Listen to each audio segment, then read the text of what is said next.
At 23:45 on October 19th, 1942, Lieutenant Robert Lynch crouched behind the wheel of PT-48 in absolute darkness off Cape Esperance. 26 years old, 14 night patrols behind him, 0 confirmed kills to his name. The numbers haunted him like ghosts. Ahead through the blackness, 3 Japanese Datsu barges cut through water 1,200 yards away. Each barge carried 60 troops and ammunition toward Guadalcanal. Lynch had 4 Mark 8 torpedoes mounted on his boat. Each torpedo weighed over 2,000 pounds. Each carried a 466-pound TNT warhead powerful enough to split a destroyer clean in half. The mathematics were simple, brutal, undeniable. His torpedoes needed 10 feet of water depth to run properly. The Japanese barges drew 5 feet. His weapons would pass directly underneath the targets like bullets fired at ghosts. Physics did not care about American doctrine or Navy training manuals or the desperate need to stop enemy reinforcements. Physics cared about depth, and Lynch did not have enough of it. He had written a letter home to his mother in Philadelphia before departure that evening, had not sealed the envelope. If he did not survive tonight, someone else could add final words. That is how you think after 14 patrols, watching your weapons fail, while Japanese troops move freely past American guns. Behind him, across 6 weeks of combat, 17 sailors had already died trying the same tactic. Tonight would be patrol number 15. The question was not whether his torpedoes would miss. The question was whether he would survive long enough to try something different. 3 miles inland at Henderson Field, 23 wrecked aircraft sat in the tropical sun. Their weapons still intact. Their cannons still functional. Waiting for someone desperate enough to see them not as scrap metal, but as salvation. What Lynch could not know was that in less than 24 hours, he would be holding a cutting torch and making a decision that would change naval warfare forever. What he could not predict was that 12 men and 9 hours and salvaged aircraft parts would prove more effective than months of official doctrine. But first he had to survive this night, and the mathematics said survival was unlikely. The lead Japanese barge was closing distance now. 1,000 yards, 900, 800. Lynch could see shapes of men on the deck, could imagine their faces. Young men like him, fighting for causes neither side fully understood. About to live or die based on whether American torpedoes could overcome basic physics. They could not. Lynch knew this with the certainty that comes from 14 failures. Knew it in his bones and in his engineering training and in the cold mathematics that governed war. He would launch his torpedoes anyway, because doctrine demanded it, because his crew expected it, because doing nothing was worse than doing something that would not work. But tomorrow he would find another way. Tomorrow he would solve this problem with tools that actually functioned. Tomorrow he would stop counting failures and start counting solutions. If there was a tomorrow, Robert Lynch was not supposed to be here. Graduate of Drexel Institute of Technology in Philadelphia, class of 1938, degree in electrical engineering. Had worked 2 years at General Electric designing relay switches for power distribution systems. Good job, safe job, future mapped out in circuit diagrams and promotion schedules. Then December 7th, 1941 arrived. Pearl Harbor burned on every radio in America. Lynch did not enlist because of patriotic speeches or recruiting posters or any grand vision of American destiny. He enlisted because of mathematics. His younger brother James was a Marine infantryman. Lynch calculated the odds of James surviving a Pacific War without American air and sea superiority. He ran the numbers 3 different ways, used different assumptions, tested different scenarios. Every calculation pointed to the same conclusion. Without control of the sea and sky, Marines on Pacific Islands would die. Simple as that, brutal as that, mathematical as that. So Robert joined the Navy to help win the war faster. Officer Candidate School, torpedo boat training, arrived at Tulagi in the Solomon Islands August 1942 with an engineering mindset and a Navy doctrine manual that promised torpedo boats would dominate shallow water combat. The doctrine was clear: detect enemy surface vessels at long range, close to 800 to 1,000 yards. Launch torpedoes. Withdraw under cover of darkness. Elegant on paper, scientific in theory, tested in training exercises against cooperative target ships that sailed in straight lines at predictable depths. completely useless against Japanese barges. Lynch's first patrol came August 12th. 4 barges detected off Savo Island, moving supplies to Japanese forces on Guadalcanal. He followed doctrine perfectly, closed to 850 yards, launched 2 torpedoes, watched through binoculars as both weapons ran straight and true, then passed underneath the barges without detonating. Japanese machine gunners returned fire. 7.7 millimeter rounds chewed through PT-48's wooden hull. Lynch withdrew with Tigre with 12 bullet holes in his boat and 0 kills to his credit. He thought it was a fluke, thought maybe he had miscalculated the angle or the barge speed or some variable he had not properly considered. Next patrol proved him wrong. Torpedoes missed again, and again, and again. By October 19th, Lynch had conducted 14 patrols against Japanese barge convoys, 14 attempts using doctrine and training in weapons designed by experts, 14 failures measured in missed targets, in wasted ammunition, and growing casualty lists. The cost mounted in ways spreadsheets could not capture. Patrol 3, Lynch attempted closer range, 600 yards instead of 800, hoping proximity would somehow overcome physics. Torpedoes still missed. Return fire wounded his machinist's mate. The man survived, but lost 3 fingers to shrapnel. Spent the rest of the war with a hand that could not grip tools properly. Patrol 7 Squadron 3 lost PT-37. Japanese machine gun fire hit fuel tanks. 3 sailors died screaming and burning gasoline while their crewmates watched helplessly from rescue boats. Lynch knew one of them.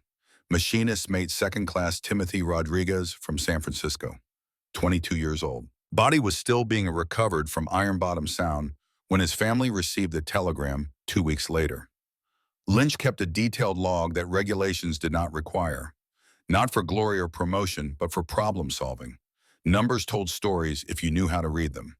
His log showed Squadron 3 statistics over 6 weeks of combat, 47 torpedo attacks against barges, 4 hits, success rate 8.5%, 2 actual kills, kill rate 4.3%, 6 PT boats lost, 17 American sailors dead, estimated 300 Japanese barge missions completed successfully during the same period. Every night, the Japanese ran what Americans called the Tokyo Express. Destroyers and fast cruisers bringing troops and ammunition and food under cover of darkness. When American aircraft made destroyer runs too dangerous, the Japanese switched to barges.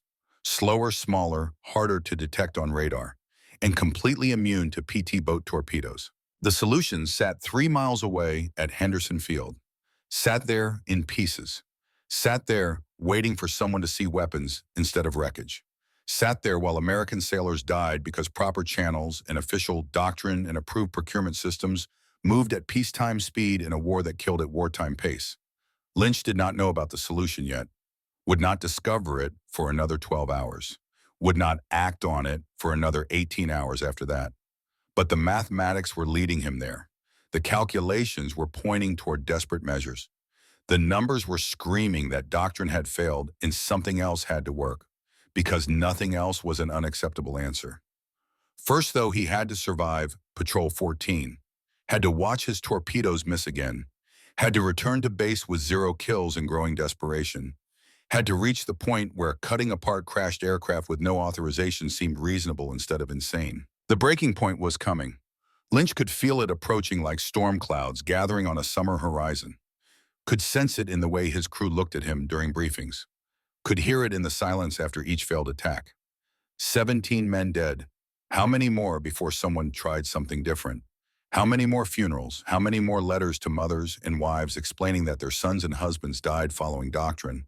That did not work. Patrol 11 broke something inside Robert Lynch that engineering training could not fix. October 15th, Standard Night Patrol off Cape Esperance. PT-43 and PT-48 operating together as a team. PT-43 commanded by Lieutenant Thomas Harmon. Tom Harmon was Lynch's closest friend in Squadron 3. They had gone through officer candidate school together, shared a tent at Tulagi, talked late into tropical nights about home and family and the mathematics of survival. Harmon was from Iowa farm country. Talked about corn yields and cattle prices, the way Lynch talked about circuit diagrams. Different backgrounds, but similar minds approaching war like a problem requiring systematic solution. That night, they detected 6 barges running supplies down the slot. Standard Japanese formation.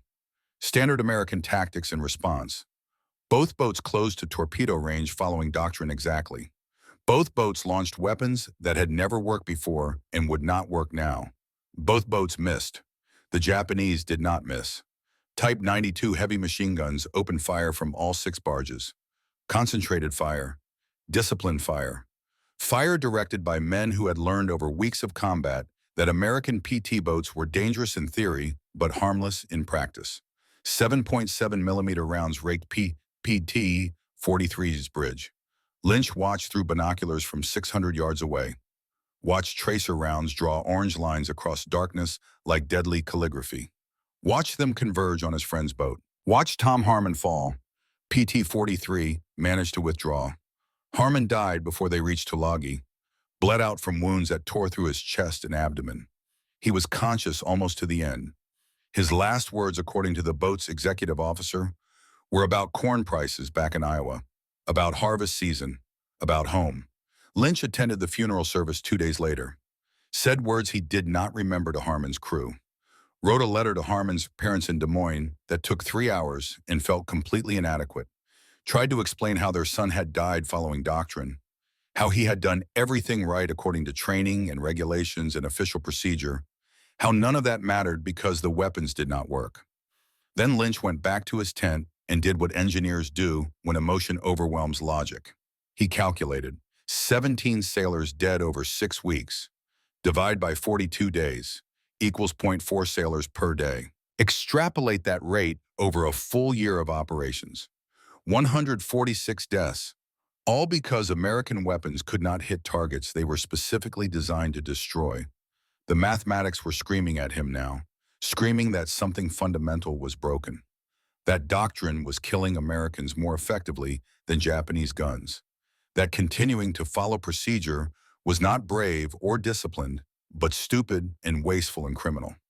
Lynch understood in that moment what his training had tried to teach him, but he had been too focused on regulations to hear. The problem was not tactics or courage or determination. The problem was tools. You cannot cut wood with a hammer, no matter how hard you swing it. You need a saw. PT boats needed weapons that could actually kill barges.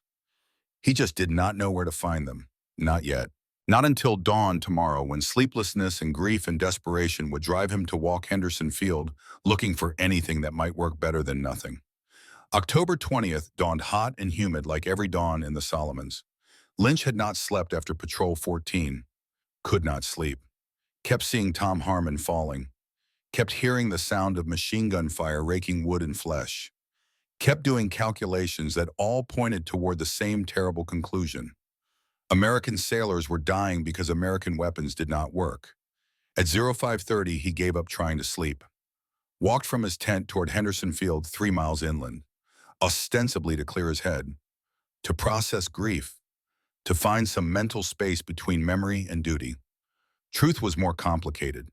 He was looking for something, some idea, some weapon, some modification that might give his boat a fighting chance against targets that laughed at American torpedoes. Henderson Field at dawn looked apocalyptic. Smoke from the previous day's bombing raids still drifted across runway like morning fog. Mechanics worked on damaged aircraft under portable lights powered by generators that coughed and sputtered in humid air. The smell was complex and nauseating.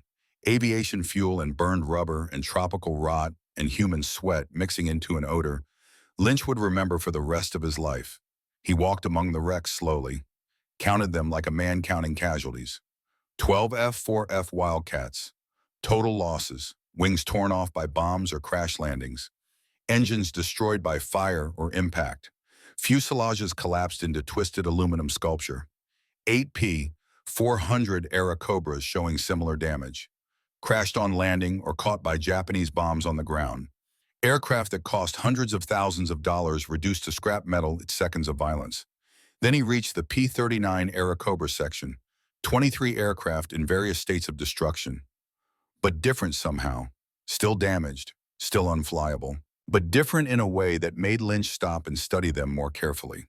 The P-39 era Cobra was a strange aircraft. Unlike conventional fighters with engines in the nose, The P-39's engine sat behind the pilot. The propeller shaft ran under the cockpit through a long drive shaft, an engineering compromise that created handling problems. The aircraft had a reputation among pilots for being difficult to fly and even more difficult to fight in. But that unusual design created space in the nose for something Lynch noticed because he was an engineer who thought about tools and force and mechanical advantage. A 37mm Oldsmobile M4 automatic cannon firing through the propeller hub. Lynch stopped next to a wrecked P-39 with its nose buried in coral. The aircraft had crashed 2 weeks earlier, according to the number still visible on the fuselage. Pilot killed on impact. Second Lieutenant Michael Torres from El Paso. Nobody had moved the wreck because Henderson Field had more urgent problems than cleaning up dead aircraft. The 37mm cannon protruded from the propeller hub like a steel finger pointing accusingly at the sky. Lynch stood there in the dawn light doing mathematics in his head. Mathematics that had nothing to do with torpedoes or doctrine or approved procurement procedures. The M4 cannon could fire 150 rounds per minute, 30 rounds per magazine loaded in a distinctive horseshoe shape, muzzle velocity approximately 2,000 feet per second. High explosive rounds designed to destroy light aircraft structures, thin aluminum skin, magnesium components, anything not heavily armored. What would those rounds do to quarter-inch steel plate armor on a Japanese Datsu barge? Lynch knew the answer with engineering certainty. High explosive rounds that could shred aircraft aluminum would punch through barge armor like fists through paper. The rate of fire meant multiple hits in seconds. Sustained fire meant systematic destruction of anything the cannon could target. He looked back toward Tulagi Harbor, 7 miles away, where PT-48 waited at the dock. Then back at the wrecked P-39. Then at the 22 other wrecked P-39s scattered across Henderson Field like seeds waiting for harvest. 23 wrecked aircraft. 23 intact 37mm cannons. Squadron 3 had 12 operational PT boats. The mathematics almost worked. Almost was better than nothing. And nothing was what they had now. Lynch stood next to that wrecked aircraft for 5 full minutes doing calculations. Weight of the cannon assembly. Recoil forces generated by firing. Mounting requirements for plywood deck. Structural loading on oak frames. Power requirements for firing circuit. Ammunition storage and handling. Every calculation pointed toward the same conclusion. It could work. Probably. Maybe. If they got lucky and nothing catastrophic failed and physics cooperated and desperation proved sufficient substitute for proper engineering. But there was a problem nobody could calculate. The problem of regulations that required Bureau of Ships approval for vessel modifications. The problem of doctrine that specified approved weapons for approved platforms. The problem of commanders who followed rules even when rules killed sailors. The problem of asking permission versus begging forgiveness. Lynch knew which path he had to choose. Knew it the moment he calculated that 23 cannons could equip 12 boats with spares for maintenance. Knew it because Tom Harmon was dead and 17 other sailors were dead and more would die tonight unless someone did something different from doctrine. He just did not know yet that he would find an ally in the most unlikely place. That in 6 hours he would meet a technical sergeant who understood desperate innovation. That in 9 hours he would be wielding a cutting torch. That in 24 hours he would prove mathematics correct in fire and blood and shattered Japanese steel. First, he had to convince someone who actually knew aircraft systems that removing cannons from wrecks was possible. Then he had to convince a commander to bet his career on unauthorized field modification. Then he had to actually install the weapon and test it in combat before it killed his crew. The mathematics said all of this was barely possible. Barely was infinitely better than the alternative. And the alternative was continuing to die following doctrine that did not work. At 1400 hours, October 20th, Lynch walked Henderson Field looking for someone who understood P-39 aircraft systems well enough to remove cannons without destroying them. He found Technical Sergeant James Coogan working on a damaged propeller hub in the shadow of a bombed-out hangar. Coogan was 34 years old, from Detroit, had the thick hands and perpetual grease stains of a man who had worked with machinery his entire life. Before the war, he had maintained P-39s at Selfridge Field in Michigan, knew every bolt and hydraulic line and electrical connection in an Airacobra. Now he was Henderson Field's senior aircraft armorer, responsible for maintaining weapon systems on operational aircraft and salvaging useful parts from wrecks. Lynch approached carefully. The relationship between Navy officers and Army Air Force enlisted men could be complicated by service rivalry and different chains of command and competing priorities for limited resources. But desperation made for strange alliances, and Lynch was desperate enough to overcome any amount of inter-service awkwardness. He stopped 3 feet from where Coogan was working, waited for acknowledgement, got none. Coogan was focused on the propeller hub with intensity that had suggested this was the only problem in the world that mattered. Finally, Lynch spoke. His voice was careful, respectful. Testing waters. Sergeant, hypothetically, could that 37mm cannon be removed intact from a wrecked P-39? Coogan looked up from the propeller hub slowly, studied Lynch's khaki uniform and PT boat squadron insignia with eyes that had seen enough improvisation in 6 months of war to recognize desperation when it walked up and asked hypothetical questions. Hypothetically, sir. Hypothetically. Coogan set down his wrench carefully, wiped his hands on a rag that was already too dirty to clean anything, walked to the nearest wrecked P-39 without another word. Lynch followed. The wreck was one of the older ones, had been sitting in tropical sun for 3 weeks. Coogan examined the nose section with professional detachment, ran his hands along the cannon mounting points, touched hydraulic lines with fingers that read mechanical systems like other men read books. 8 mounting bolts, Coogan said finally. 4 hydraulic lines for the recoil system, electrical connections for the firing solenoid. Maybe 2 hours with proper tools and no complications. He paused, looked at Lynch with eyes that understood exactly what was being asked, even if the question remained hypothetical. Hypothetically, yes, sir, intact removal is possible. Could it function off the aircraft? The question hung in humid air between them. No longer hypothetical, no longer dancing around the real issue. Just direct question requiring direct answer from one technical professional to another. Coogan walked around the wreck slowly, touched the cannon, examined mounting points and hydraulic cylinders and feed mechanisms with hands that understood mechanical systems at molecular level. Hydraulic recoil system is self-contained, he said finally. Feed mechanism is entirely mechanical. Firing circuit needs 24-volt power supply. Most marine vessels have 24-volt electrical systems. He stopped. Turned to face Lynch directly. The formality of military ranks seemed to fade. 2 men who understood machinery looked at each other and recognized kindred desperation. PT boats have 24-volt systems, Lynch confirmed. So hypothetically, yes, the cannon could function off the aircraft. Question is what you plan to mount it on and whether that platform can handle 3,000 pounds of recoil force every time the weapon fires. Coogan paused again, looked toward Tulagi Harbor visible in the distance beyond the airfield, looked at the PT boats barely visible at their docks 7 miles away. Your PT boat deck is 3/4-inch plywood over oak framing, Coogan continued, not designed for aircraft cannon recoil. You would need serious reinforcement or the weapon would punch straight through the deck on first shot. What if we reinforced the mounting points, Lynch asked. What if we designed a pedestal mount that distributed the forces properly? Then hypothetically, you would have an aircraft automatic cannon mounted on a patrol torpedo boat, Coogan answered.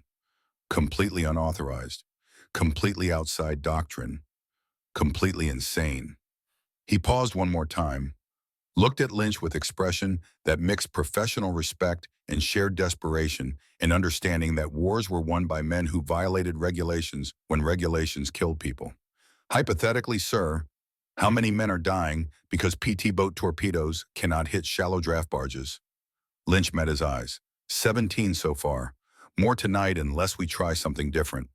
Coogan extended his hand. The gesture bridged service branches and rank differences in every regulation that said Army Air Force sergeants should not help Navy lieutenants steal aircraft weapons. I will need 4 men and cutting torches. Hypothetically, Lynch shook his hand, felt calloused skin and mechanical knowledge and shared commitment to solving problems that doctrine could not solve. How long to remove 1 cannon intact? First one will take 2 hours minimum, Coogan answered. We will learn the process. After that, maybe 90 minutes each. Depends on how badly the aircraft are damaged and whether hydraulic seals have degraded in tropical heat. We have until nightfall. Coogan looked at the sun. 3 hours of useful daylight remaining. Maybe 4 if they pushed into dusk and worked under portable lights. Then we better start now, Coogan said. And Lieutenant, if this works, it will change everything. If it fails catastrophically, we will both probably be court-martialed. Assuming we survive. Lynch nodded, calculated probabilities one more time, weighed 17 dead sailors against possible court-martial. Did mathematics that had no good answer, but had one answer that was less bad than all the others? I am willing to take that risk if you are. Then let us go steal some aircraft cannons, Coogan said, hypothetically.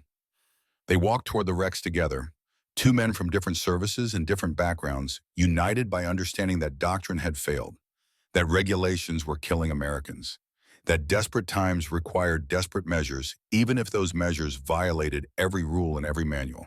Behind them, 23 wrecked P-39s waited in tropical sun, their cannons intact, their potential unrealized, their transformation from aircraft weapons to naval armament about to begin whether official channels approved or not. The mathematics said it could work. Desperation said it had to work. And Tom Harmon's death demanded they at least try.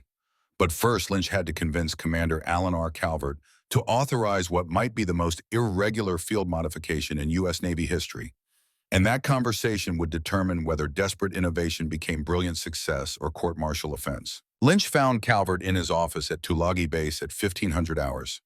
Calvert was 42 career Navy with the weathered face of a man who had spent decades at sea. He had commanded destroyers before PT boats. The PT posting had been a punishment, though nobody discussed the details. Something about questioning destroyer tactics at the Battle of Savo Island in August. Something about suggesting different approaches to a superior officer who did not appreciate suggestions. Now Calvert commanded Motor Torpedo Boat Squadron 3 with 12 boats, 144 men, and a casualty rate that kept him awake at night. Lynch entered the office, came to attention, and made his request as directly as possible. Sir, permission to mount salvaged aircraft cannons on PT-48.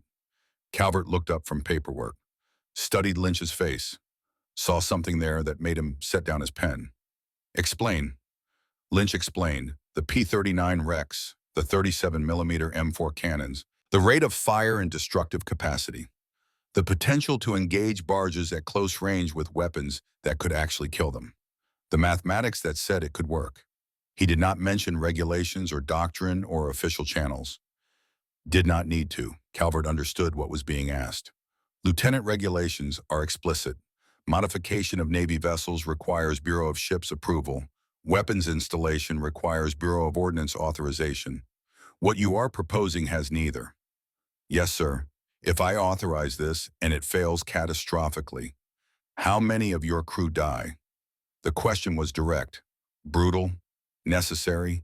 If the mount fails under recoil forces, 12, sir. And if I don't authorize it, we continue current tactics with current weapons. Current casualties continue.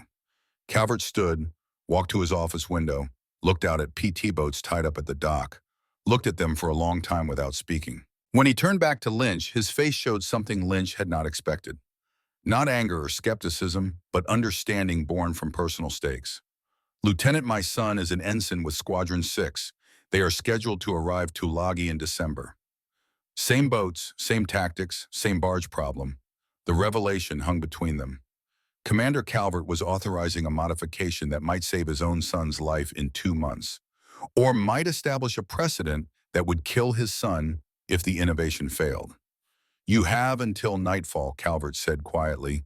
Install your cannon. Test it in combat. If it works, I will send a dispatch to Bureau of Ordnance. If it fails and you survive, we will discuss court-martial procedures. If it fails and you don't survive, I will write the letter to your mother myself. Lynch came to attention. Understood, sir. And Lieutenant, make this work. Because if it does, you might just save a lot of lives, including my son's. Lynch left the office at 15:30. The sun would set around 18:30. 3 hours to remove a cannon from a wrecked aircraft, fabricate a mount, transport everything to Tulagi, and install it on PT-48. The mathematics said it was barely possible. Barely was better than nothing. and nothing was what they had now.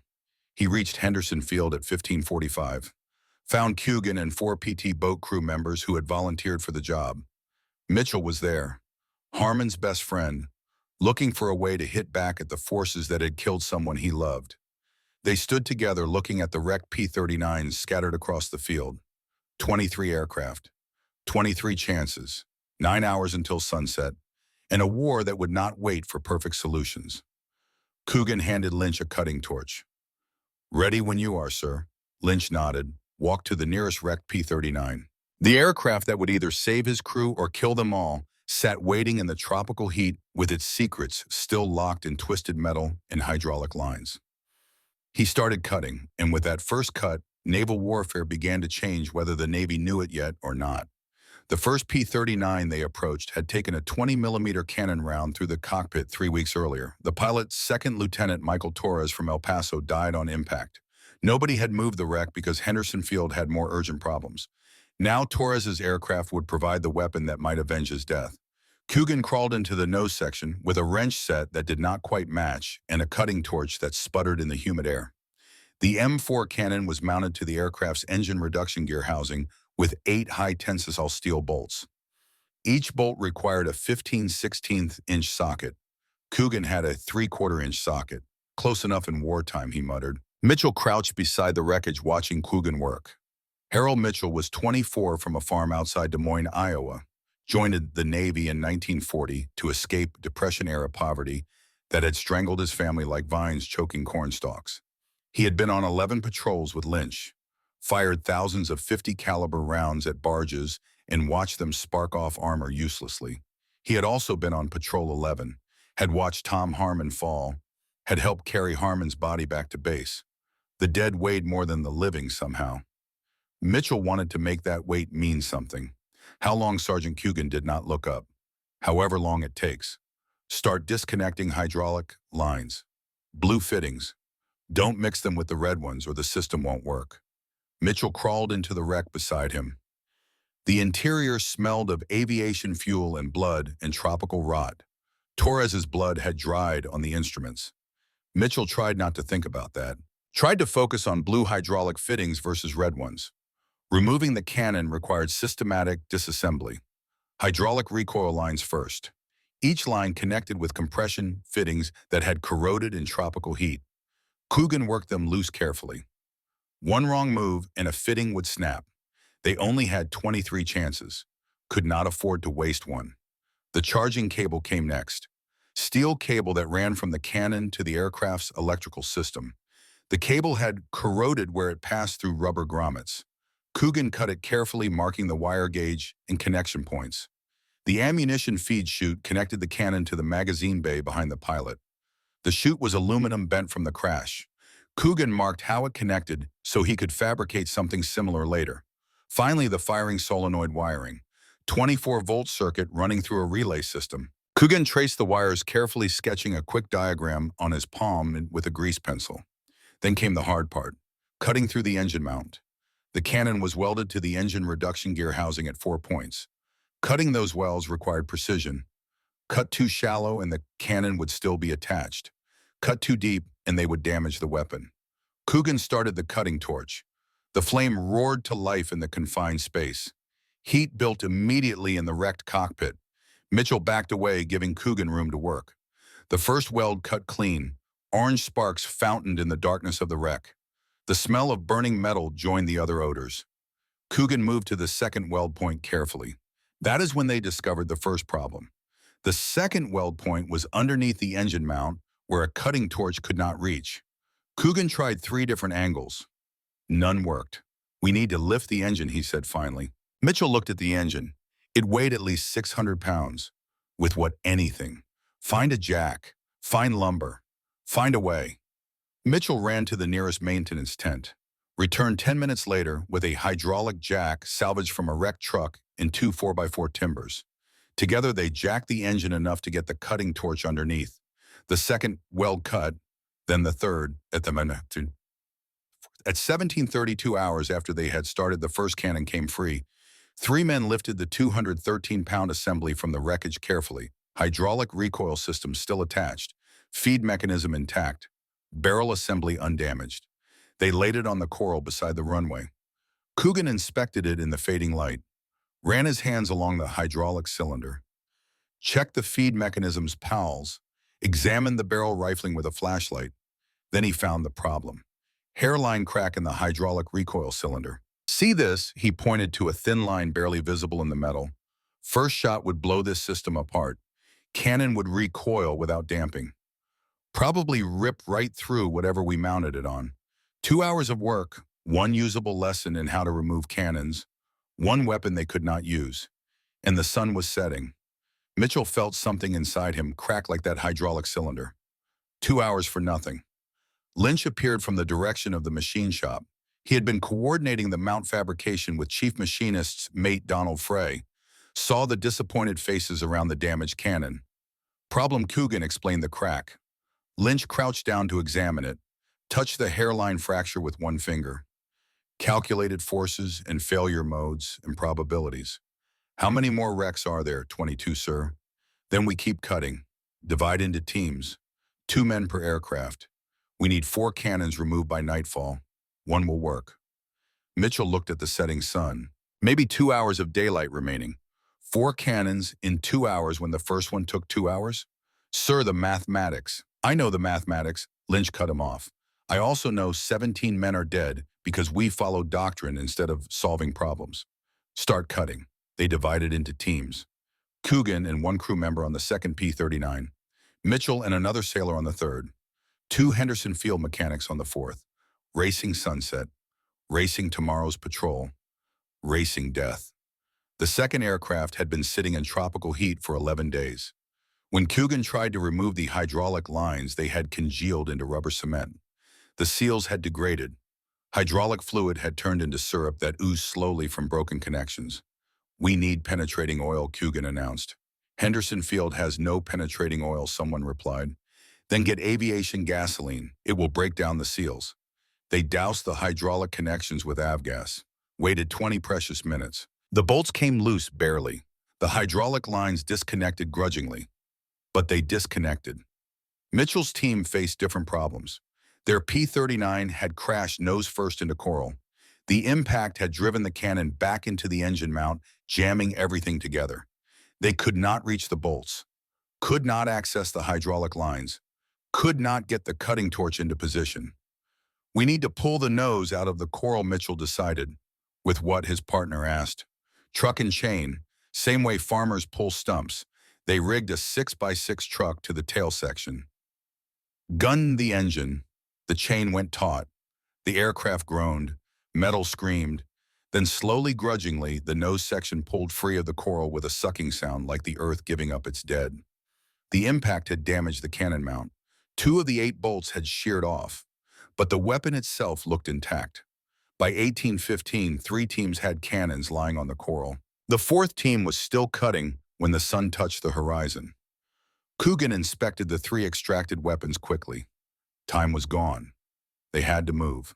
First cannon hydraulic recoil cylinder damaged. Unusable. Second cannon feed mechanism pal bent. Possibly repairable, but not tonight. Third cannon perfect. Every system intact. Hydraulic lines flexible. Feed mechanism smooth. Barrel rifling pristine. This one, Coogan said, load it. While the salvage teams raced against sunset 3 miles away, in Henderson Field's machine shop, Chief Machinist's mate Donald Frey was building something that had never existed before. Frey was 31 from Tacoma, Washington. Before the war, he had worked in shipyards, building fishing boats and cabin cruisers. Knew wood and metal and how they behaved under stress. Now he stood in front of a workbench with a greased pencil and a sheet of aluminum, designing a gun mount for a weapon that should not exist on a boat that was not designed to carry it. The design requirements were simple in theory, impossible in practice. Mount a 280-pound cannon on a 3/4-inch plywood deck. Allow 360-degree rotation. Absorb 3,000 pounds of recoil force. Survive being mounted on a hull that flexed and twisted at 40 knots across open ocean. Do it in 3 hours with scrap metal and a welding rig powered by a diesel generator that kept cutting out because Henderson Field was rationing fuel. Frey sketched rapidly. Base plate, 12 inches diameter. 4 bolt holes matching PT-48's deck framing, vertical pipe section welded to base, rotating collar with bearing surfaces, yoke to hold the cannon. Simple because it had to be. Complicated because physics did not care about wartime shortcuts. He looked at the scrap pile behind the machine shop. Aircraft landing gear assemblies, destroyed propeller hubs, broken engine mounts, the detritus of modern warfare waiting for transformation.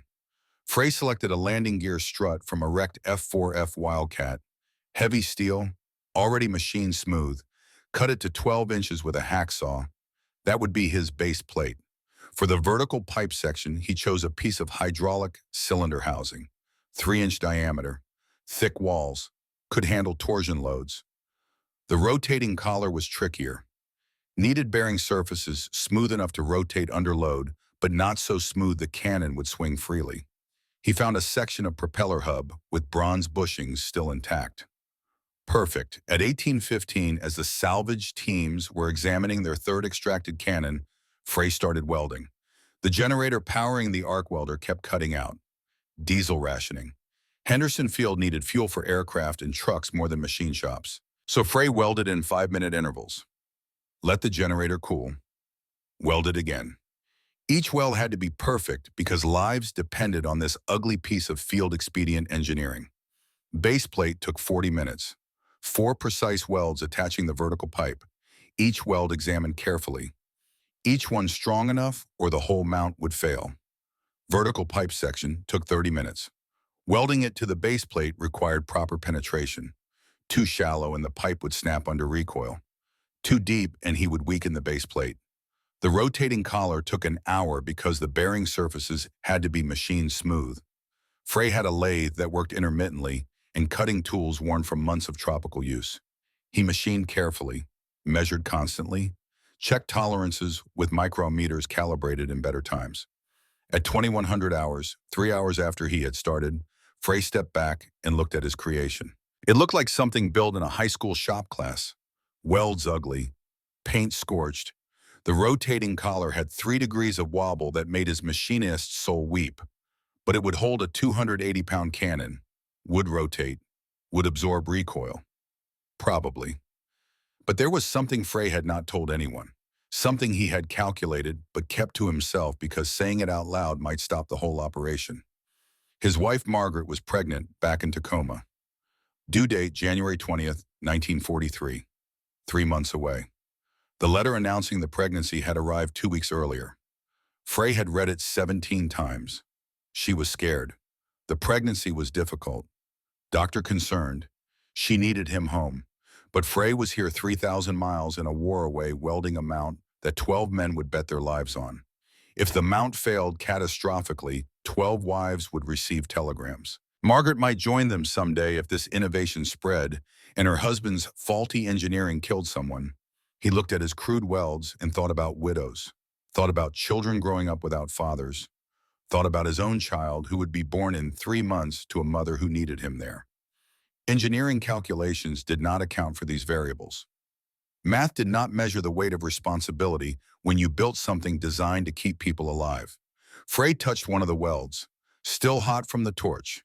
He had done his best, hoped his best was good enough. Then he grabbed the mount and carried it to the waiting truck. Time to see if mathematics and desperation could substitute for proper engineering. At 2200 hours, a 6x6 truck reached Tulagi Dock, carrying 1 pristine 37mm M4 cannon, 1 crude pedestal, mount 3 exhausted sailors, and hope measured in pounds of high explosive. A Higgins boat ferried the equipment across Iron Bottom Sound. Lynch waited on PT-48 with his crew. They had already measured the bow deck and marked 4 mounting points. The deck frames underneath were doubled oak, supposedly strong enough. Supposedly. Mitchell jumped onto PT-48's deck first, looked around at his boat, his home for 14 patrols, plywood and mahogany and gasoline engines, fragile materials fighting a war designed for steel. "We really doing this?" Lieutenant Lynch looked at the cannon being lowered carefully onto the dock. "Unless you have a better idea, just wanted to make sure we are all equally crazy." "Completely crazy," Lynch confirmed. "Now help me drill these mounting holes." Installing the base plate required drilling 4 holes through 3/4-inch plywood and 2 inches of oak framing. They had a hand crank drill, ancient tool, slow tool, but the only tool that would work without electrical power at Tulagi Dock. Lynch took first shift, positioned the drill over the first marked point, started cranking. The bit into plywood slowly. Sawdust curled around the bit. His arms burned.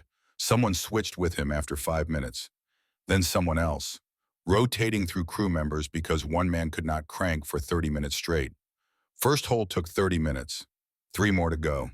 The night was dark except for work lights powered by PT-48's generators. Japanese aircraft sometimes raided at night. Working under lights felt exposed, vulnerable. But they worked anyway because the alternative was continuing to fight with weapons that did not work. The second hole presented unexpected complications. The drill bit broke through plywood-struck oak framing and suddenly hit something that sounded wrong. Metal. Hollow metal. They stopped drilling. Investigated. Found a fuel line running exactly where the mounting bolt needed to go. Frey examined the situation with a flashlight. This fuel line feeds the port engine. Drill another 1/4 inch and you will pierce it. Gasoline will spray across the deck next time you fire the cannon. Mitchell voiced what everyone was thinking. Can we reroute the fuel line not in 3 hours, not without dry dock facilities? So what do? Lynch calculated the base plate needed 4 mounting points for structural stability. 3 points would create uneven loading, increased chance of catastrophic failure. But 4 points with one located over a fuel line was impossible. He made a decision based on mathematics and desperation in roughly equal measure. Move the mounting point 2 inches forward. Adjust the base plate position. We will have asymmetric loading, but we won't have gasoline spraying everywhere. Frey started to explain why asymmetric loading was dangerous. Stopped. Realized they were past safe engineering and into pray it works territory. I will recalculate the mount position. Give me 5 minutes. 5 minutes of calculation with grease, pencil on aluminum sheet. Frey sketched force vectors and load paths in failure modes. Adjusted the base plate position to compensate for asymmetric mounting. Created a solution that might work, or might collapse catastrophically on first shot. Engineering at this point was 50% science, 50% on hope. They marked new mounting points, started drilling again. The adjusted holes missed the fuel line by 3/4 of an inch. Close enough to make everyone nervous. Far enough to work. Probably. At 01:45 on October 21st, 1942, 4 holes were drilled. The base plate was ready for installation. They lifted it carefully into position. Aligned the holes. Inserted 4 high-tensile steel bolts through plywood, through oak framing, through steel backing plates underneath. Frey tightened the bolts carefully. Too tight, and he would crush the plywood. Too loose, and the mount would rock under recoil. He worked by feel more than measurement. Years of experience guiding his hands. The base plate seated flush against the deck. Frey tested it, pushed hard. No movement. Pulled hard. Still solid. The bolts were holding. The asymmetric loading was compensated by deck structure underneath. It would work. He hoped. Mount is ready, Frey announced. Let us see if the collar rotates. They lifted the cannon assembly onto the mount. 280 pounds of steel and hydraulics and potential. The collar fit over the base pipe. The yoke cradled the cannon. Everything connected the way Frey had designed it. He grabbed the cannon barrel, tried to rotate it. The collar stuck, binding somewhere in the bearing surfaces. He muscled it harder. The collar broke free with a squealing sound that made everyone wince. Then it rotated, not smoothly, catching every 30 degrees or so, but rotating. Good enough for combat, Lynch asked. Good enough for tonight, Frey answered. After combat, I will add lubricant and smooth the bearing surfaces. Right now, we are out of time. Mitchell climbed into position behind the cannon, sat on an ammunition box someone had positioned there, grabbed the cannon barrel with both hands. The mount let him traverse the weapon left and right through 360 degrees. Let him elevate and depress the barrel through 60 degrees of arc. Range of motion is good, Mitchell reported, but this collar binds at random points. I will have to muscle it to track moving targets. Can you do it? Mitchell thought about Tom Harmon falling, thought about 17 dead sailors, Thought about every failed patrol where American weapons could not touch Japanese barges. Yes, sir. I can do it. The last element was ammunition. The M4 cannon used horseshoe-shaped magazines holding 30 rounds each. The magazines were designed to store in the P-39's ammunition bay behind the pilot. Compact storage, easy access, perfect for aircraft combat measured in seconds. PT-48 had no ammunition bay, no magazine storage, no fancy loading system. They had 6 loaded magazines sitting in a wooden crate on the deck. Coogan explained the loading procedure to Mitchell. Horseshoe magazine slides onto these 2 posts. Click means it is seated. Press this button to release empty magazine. Grab new magazine. Slam it on. 8 seconds if you are fast, 15 if you are careful. Which should I be both? Fast and careful. Japanese machine gunners won't wait for you to reload. Mitchell practiced the movement. Release empty magazine. Grab loaded magazine. Slam it onto the feed posts. Click. 8 seconds on his first try. 7 on his second. 6 on his third. At 0200 hours on October 21st, 1942, PT-48 had the first aircraft automatic cannon ever mounted on a United States Navy patrol torpedo boat. The weapon had not been test-fired. The mount had not been stress-tested. The crew had received approximately 15 minutes of training. None of that mattered because in 6 hours, PT-48 would sortie for patrol 15 and Mitchell would press a trigger that would change naval warfare forever. Or the mount would collapse and kill everyone aboard. Those were the 2 possibilities. No middle ground, no partial success. Either physics and engineering and desperate improvisation would work, or they would not. Lynch stood on PT-48's bow, looking at the cannon, ugly weapon on an ugly mount, creating an ugly silhouette against PT-48's sleek lines. But ugly did not matter if it worked. Last chance to change your mind, Frey said quietly. I can unbolt this mount in 20 minutes. We can forget this whole thing. Go back to torpedoes and 50 caliber guns.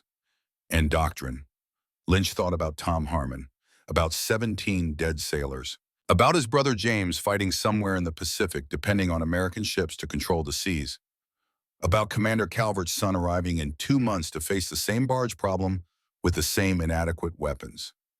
We are committed, Lynch said, for better or worse. Now we find out which. The 6 hours between installation and patrol felt like 6 days. Lynch tried to sleep. Could not. Kept running calculations about recoil forces and deck strength and probability of catastrophic failure. Mitchell sat behind the cannon for hours, not practicing, just sitting, feeling the weight of the weapon, the heft of responsibility. 12 men on this boat, all betting their lives on salvaged aircraft parts and improvised engineering. He thought about his family's farm in Iowa, thought about his father teaching him to shoot groundhogs that ate their corn. Aim carefully, his father had said. Bullets are expensive and groundhogs are plentiful. Make every shot count. Mitchell wondered what his father would think about this moment. His son sitting behind an aircraft cannon, mounted on a boat with crude welds and 3 degrees of wobble. Probably would have said something about making every shot count. Probably would have been proud and terrified in equal measure. At 2100 hours, Calvert summoned Lynch to his office. Squadron briefing. Standard patrol assignments, 4 boats sortie PT-40 Pete, 46 Pete, 48 PT-60, 2 boats patrol north of Savo Island, 2 boats patrol waters off Cape Esperance. PT-48 would patrol Cape Esperance, Lynch's favorite hunting ground, where he had conducted 9 of his 14 previous patrols, where he had missed with torpedoes 9 times. Tonight would be different, one way or another. Calvert pulled Lynch aside after the briefing. How confident are you in the weapon? Very confident. In the mount, moderately confident. In my ability to survive if it fails. Not confident at all.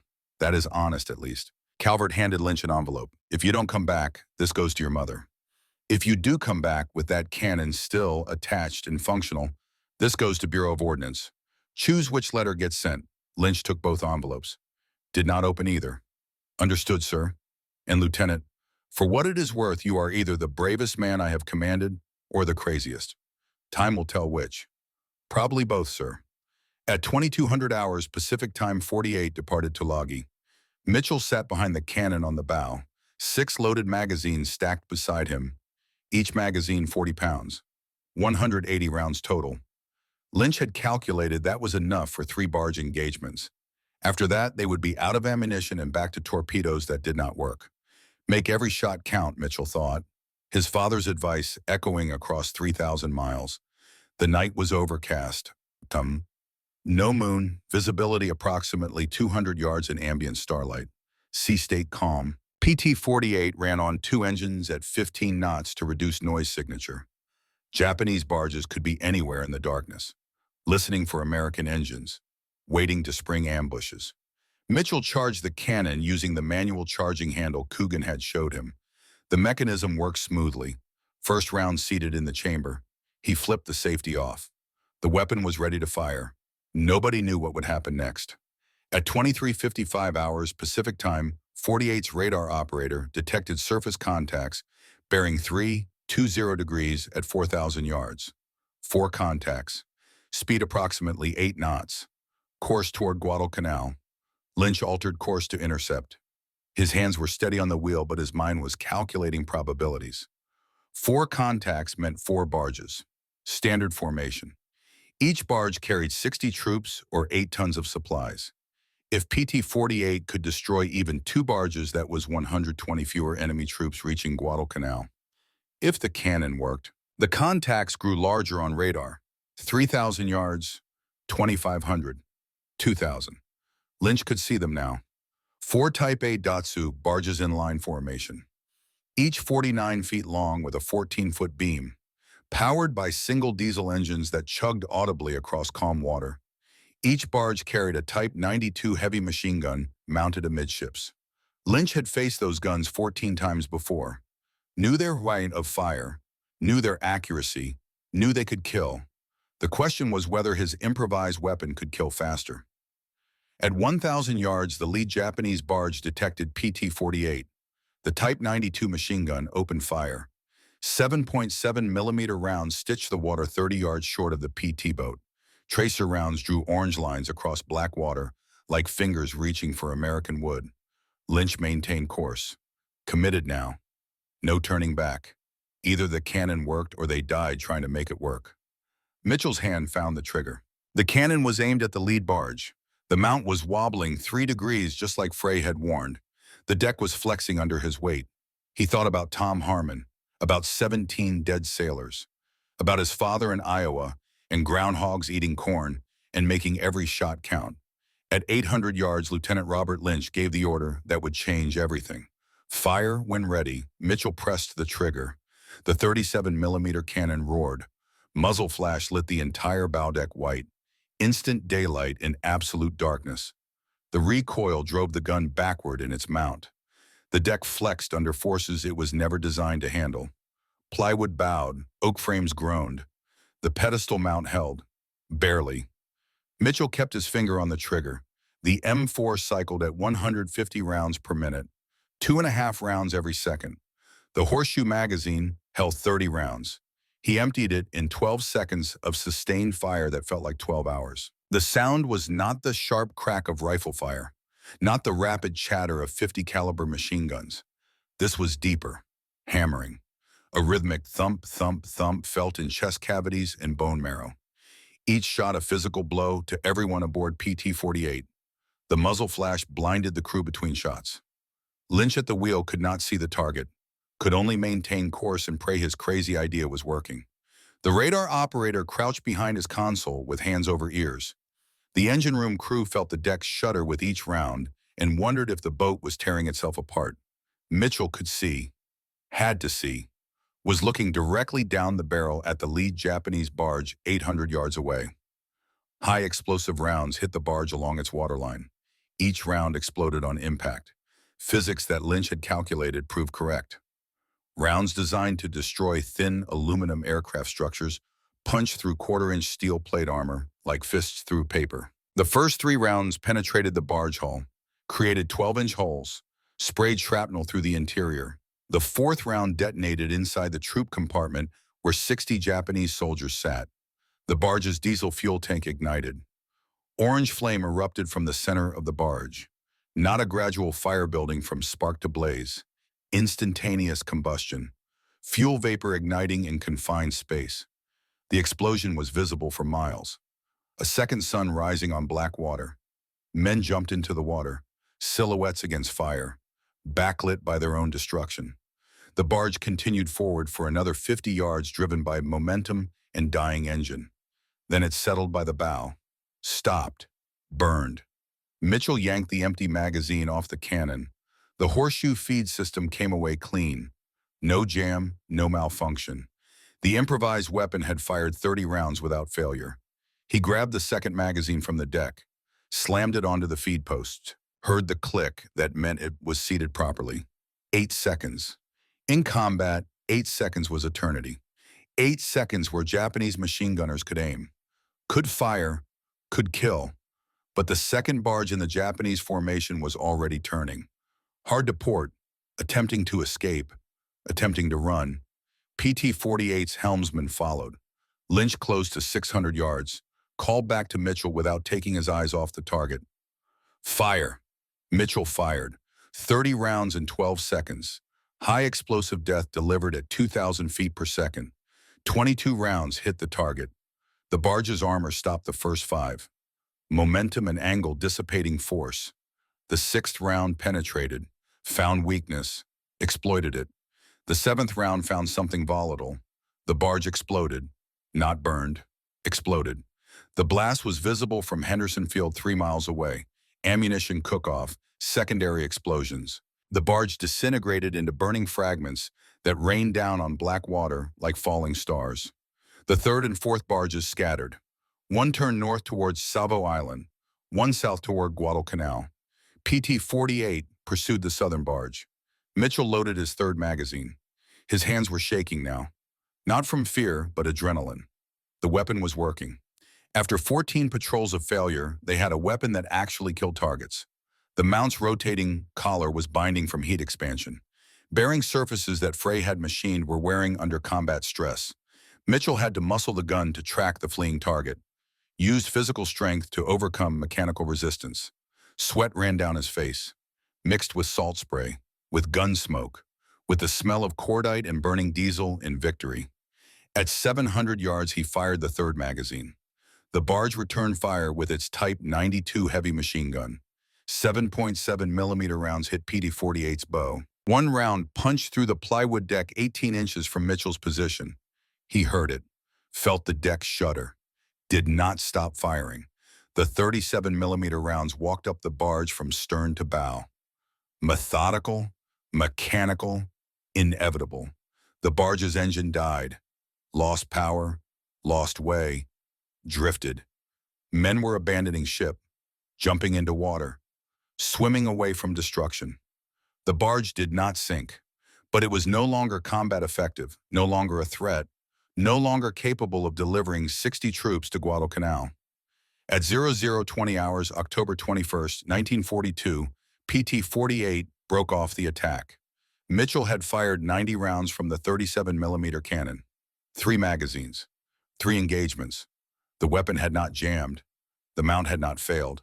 The deck had not collapsed under recoil forces that should have torn it apart.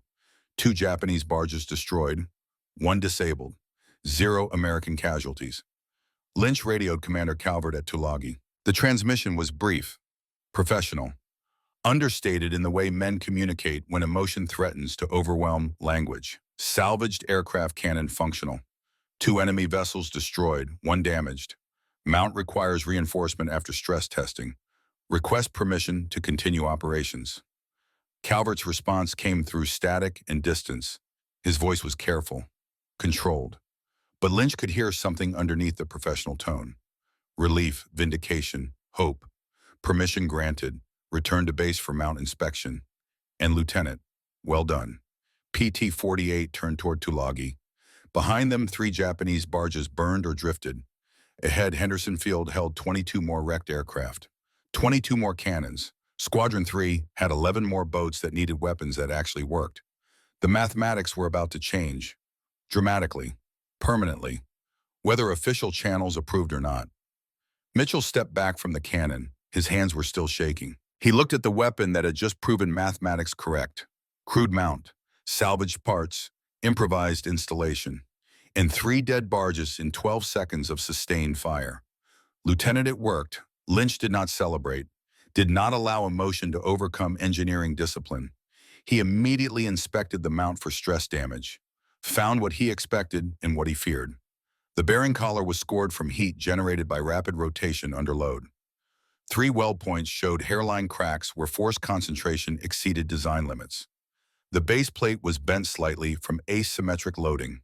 The deck showed compression damage around bolt holes where plywood had compressed under recoil. Engineering assessment was clear. The mount had survived first combat, would not survive 10 more engagements without modifications. They had proven concept. Now they needed to improve execution. But they had proven concept. That was everything. The crew gathered around the cannon as PT-48 motored back toward Tulagi, touched it like men touch religious artifacts. This weapon had done what torpedoes could not, had killed what 50 caliber guns could not, had given them offensive capability against targets that had seemed invulnerable for 6 weeks. One crew member, Torpedo Man Second Class James Wilson from Texas, ran his hand along the barrel. We got them. We finally got them. Lynch watched his crew, saw something he had not seen in weeks. Not just relief, not just satisfaction. Something deeper. Vindication. Proof that American ingenuity could overcome institutional failure. That desperate men with cutting torches could solve problems that official doctrine could not. But in the quiet after combat, Mitchell asked the question nobody wanted to consider. Sir, how many wrecked P-39s are left at Henderson 21?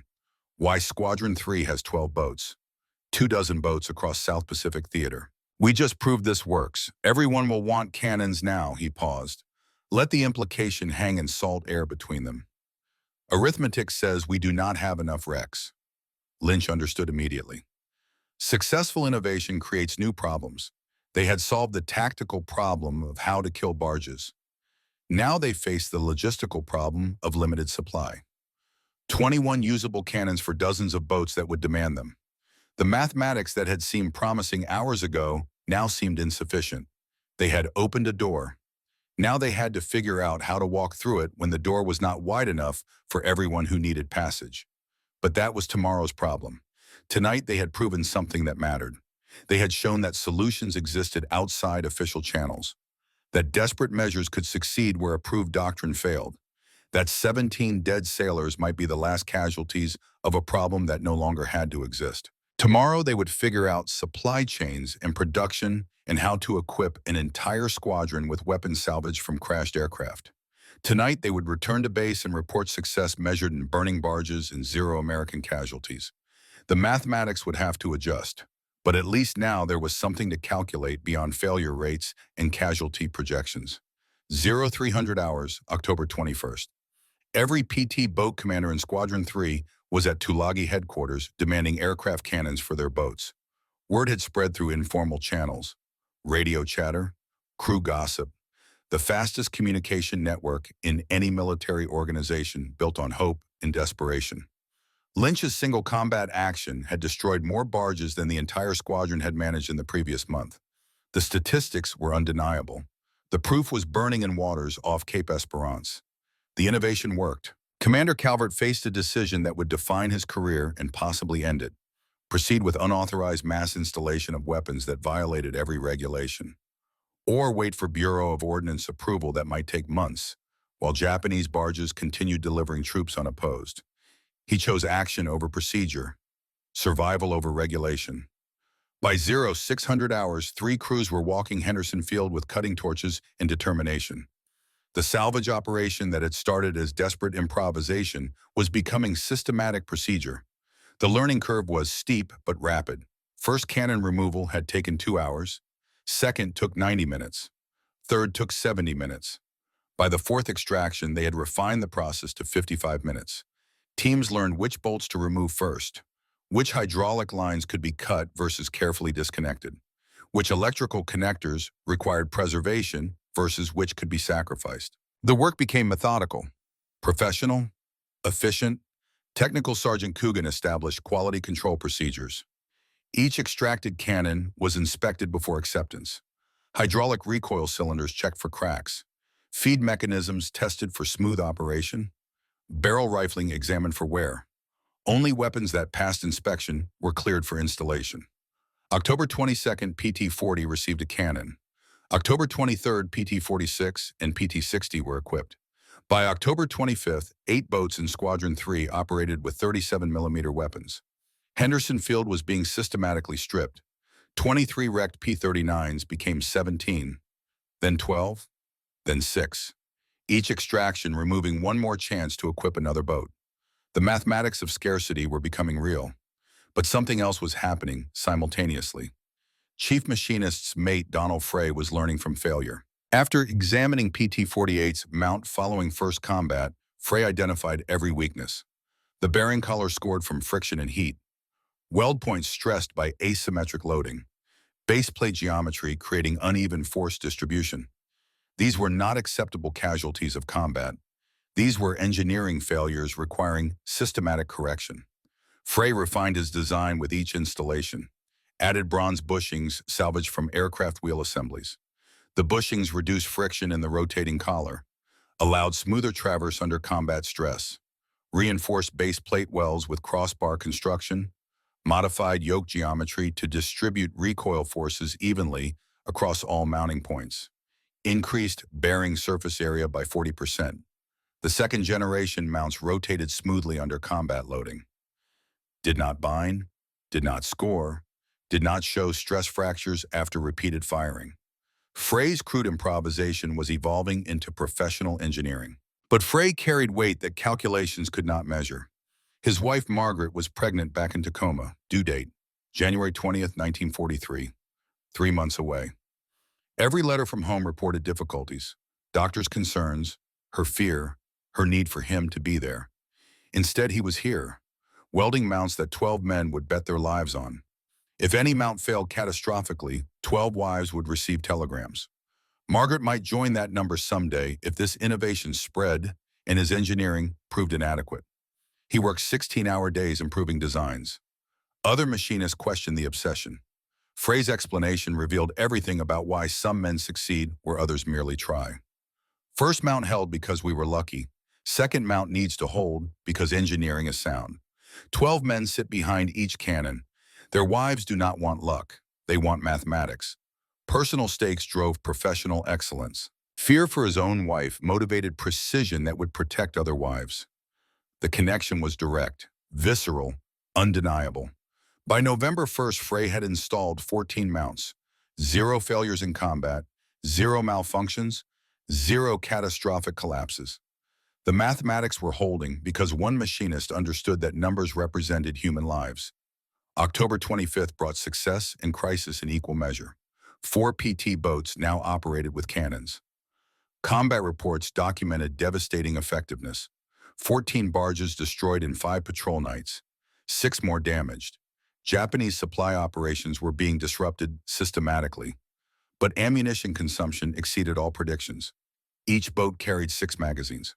180 rounds total. Seemed adequate based on aircraft combat where engagements lasted seconds. But PT boat actions against barges lasted 20 minutes or more. Mitchell had fired 90 rounds in PT-48's first engagement. Other boats were reporting similar consumption. 6 magazines times 4 boats times 2 patrols per night equaled 48 magazines required daily. Henderson Field's armory could produce 40 magazines per day with 4 loaders working 12-hour shifts. The mathematics barely worked, and barely was becoming insufficient as more boats came online. Aviation Ordnance Chief Petty Officer William Henderson ran the armory, 38 years old, from Baltimore. Pre-war machinist who understood production bottlenecks with clarity that came from decades working in factories where efficiency meant survival. He approached Calvert with data and solutions in equal measure. Commander, current production cannot support 4 boats. We either reduce operational boats to 3 reduced patrols per night or increase production capacity. Calvert studied the numbers, understood immediately that success was creating new problems. They had solved how to kill barges. Now they needed to solve how to sustain killing barges. How do we increase capacity, train PT boat crews to load their own magazines, 8 minutes per magazine requires practice, not specialized skill. 24 crew members loading versus 4 armory personnel increases capacity sixfold. Decision was implemented immediately.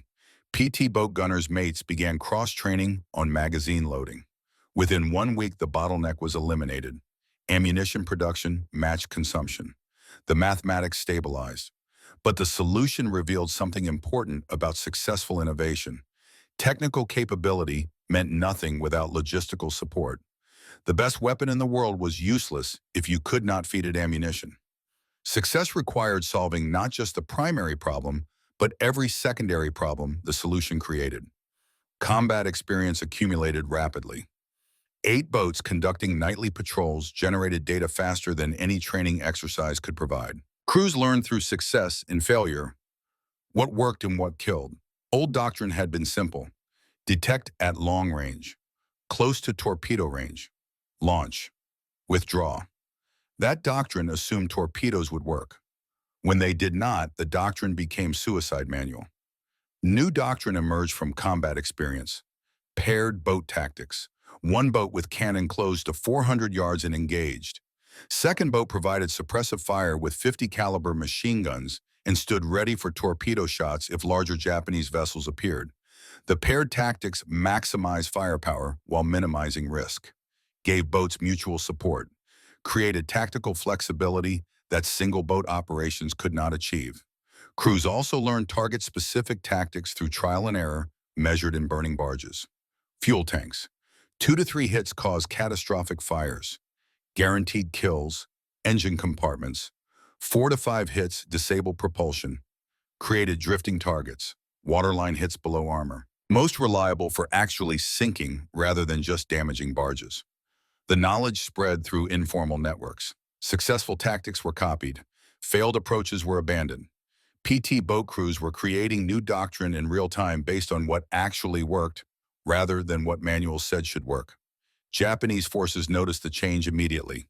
Radio intercepts from October 25th indicated barge crews reporting PT boats with heavy cannon and explosive shells. One intercepted message used a phrase that would become legendary: demon boats with aircraft guns. The psychological impact was significant. Japanese barge crews had operated with relative impunity for weeks. American PT boats had been dangerous in theory, but harmless in practice. Now they were lethal, unpredictable, capable of destroying barges before Japanese gunners could effectively return fire. Enemy forces adapted their tactics in response to changed American capabilities. November 1st brought first indication of Japanese countermeasures. Barge convoys began traveling with destroyer escorts.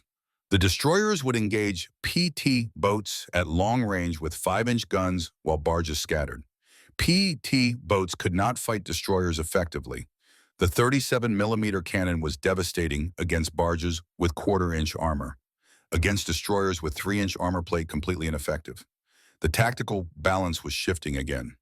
November 7, 1942, PT-48 and PT-46 on patrol off Cape Esperance detected 6 barges escorted by Fubuki-class destroyer. Lynch faced the new tactical problem in real time. The destroyer mounted 5 guns, 5-inch 50 caliber. Effective range 10,000 yards. PT boat 37mm cannon, effective to 600 yards. The mathematics were brutal. Japanese destroyer could kill PT boats long before PT boats could threaten destroyer. But 6 barges were carrying supplies that would sustain Japanese forces on Guadalcanal. Letting them pass unopposed meant enemy reinforcement, meant prolonging the campaign, meant more American casualties somewhere else. Lynch calculated risk versus reward with seconds to decide, chose calculated gamble over passive observation. We engage barges from extreme range, force destroyer to close. When destroyer commits, we withdraw under smoke.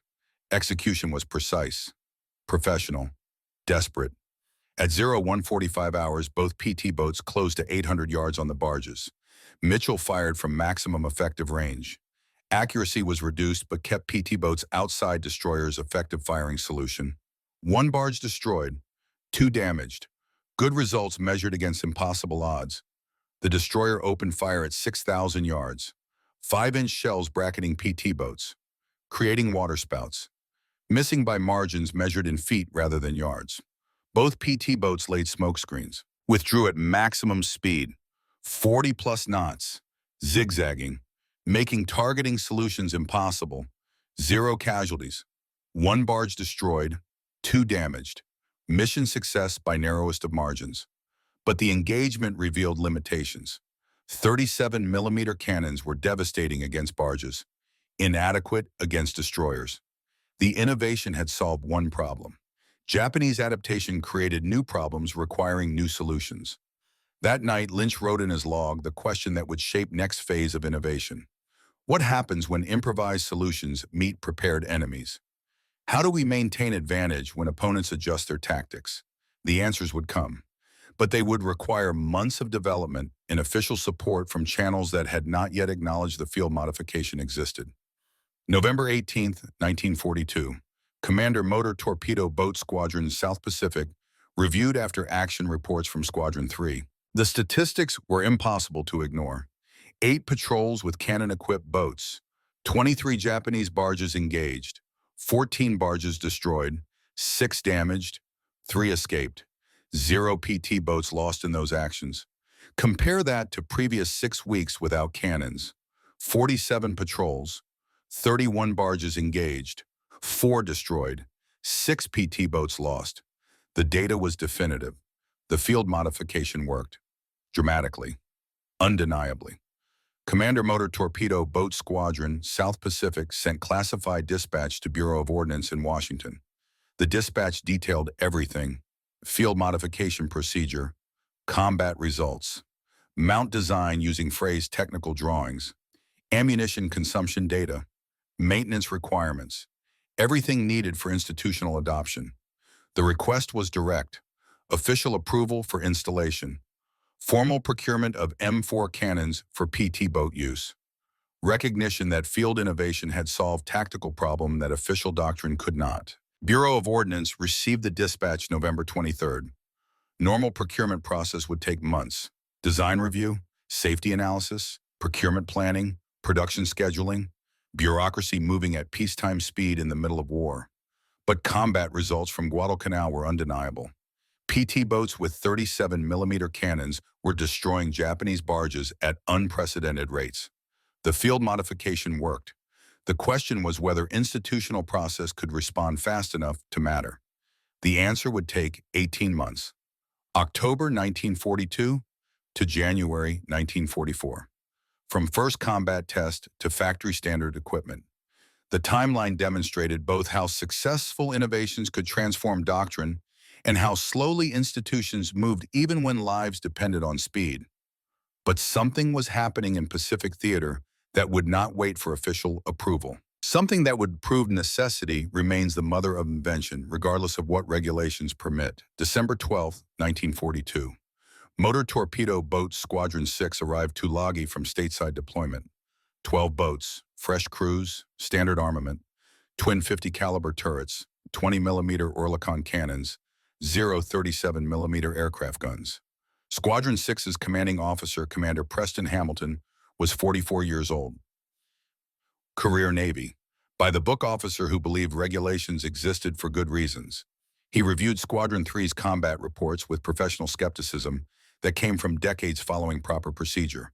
Unauthorized modification using salvaged aircraft parts, no bureau approval, no testing protocol, no maintenance doctrine. Hamilton met with Calvert in private. The conversation revealed fundamental tension between innovation and institutional control. You are asking me to install untested weapons on my boats based on field expedient jury rigging? Calvert's response was measured, patient, built on 3 months of combat results rather than theory. I am offering you weapons that work. Your alternative is current doctrine that does not. Choose based on results rather than procedure. Hamilton required Bureau of Ordnance approval, wanted official authorization, needed institutional validation before risking his boats and crews on field modification. Bureau received our request 2 weeks ago. You will have approval in 10 weeks if bureaucracy moves fast. Japanese barges run supplies tonight. You can wait for paperwork or you can stop enemy reinforcements. Choose. The conversation ended without resolution. Hamilton was not a coward, was not a fool, was a responsible commander protecting crews from potentially dangerous equipment. His concerns were valid, his caution was reasonable. His adherence to regulation was exactly what military institutions required for good order and discipline. But Japanese barges were moving supplies while he waited for approval. And Squadron 3 was killing those barges with weapons that official channels had not yet authorized. The tension would resolve, but it would take time and additional proof and pressure from events that made waiting more dangerous than acting. Meanwhile, Henderson Field presented new crisis. 23 wrecked P-39s had become 6. Squadron 3 needed 17 cannons operational. Squadron 6 wanted 12 more. The mathematics no longer worked. Supply had been exhausted. Salvage was insufficient. The innovation required new source, required moving beyond crashed aircraft to actual procurement, required official channels to acknowledge what field expedient necessity had already proven. December 7, 1942, exactly 1 year after Pearl Harbor burned. Bureau of Ordnance authorized production of standardized pedestal mounts for M4 cannons on PT boats. The authorization came through official channels at institutional speed. Design review completed, safety analysis documented, production contracts prepared. A contractor in Rhode Island would manufacture 100 units. Initial delivery timeline 90 days. But PT boats in the South Pacific needed cannons now. Not in 90 days, not after review boards and procurement procedures and shipping schedules. Tonight, tomorrow. Every night, Japanese barges ran supplies. December 15th brought unexpected solution. Supply Officer Lieutenant Robert Sterling from Portland, Oregon, had contacts at New Caledonia Supply Depot 700 miles south.